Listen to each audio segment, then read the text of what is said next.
අපේ මෛත්‍රීපාල සිරිසේන ඇමතිවරයා ඉරියේදී තමන්ට මූණ පානට සිදුවෙන පරාජය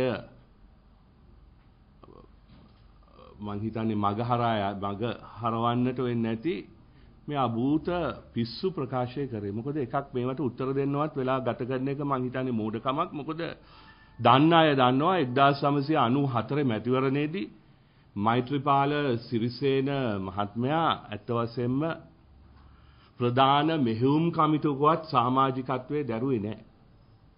මොකද ඒ වෙනකොට මෛත්‍රීපාල සිරිසේන මහත්මයා ශ්‍රී ලංකා නිදහස් පක්ෂයේ ඊට පෙර තිබුණ අර්බුදයේදී අනුර බණ්ඩාරනායක මහත්මයාගේ කල්ලියේ ඉඳලා අනුර බණ්ඩාරනායක මැතිතුමා එක්සත් ජාතික පක්ෂයේ ඇමතිකමක් අරගෙන ගියයින් පස්සේ පක්ෂය තුල හුදකලා වෙලා පොළොන්නරු දිස්ත්‍රික්කයේ සංවිධායකවරයා හැටියට කටයුතු කරපු එක විතරයි කරේ.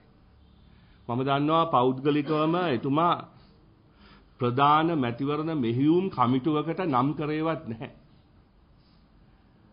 ප්‍රධාන මැතිවරණ මෙහෙයුම් කමිටුවේ චන්ද්‍රිකා කුමාරතුංග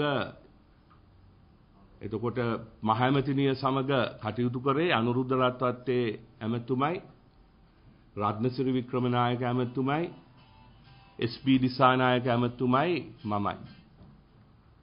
විශේෂයෙන්ම මෛත්‍රීපාල සිරිසේනගේ ඒ අතීත ක්‍රියාකාරීත්වයත් එක්ක පක්ෂය තුල ඔහු ගැන කිසිම විශ්වාසයක් තිබුණේ නැහැ. ඒ නිසා තමයි අත් වශයෙන්ම අද ඔය කයිවාරු ගහන මෛත්‍රීපාල සිරිසේනට අඩුම ගානේ 94 ඡන්දෙන් පස්සේ කැබිනට් ඇමතිකමක්වත් නොලැබුණේ එතුමා ඒ තරම් කෙරුම්කාරයෙක්වත් පක්ෂය තුල ප්‍රධානියෙක්වත් නොවුන නිසා.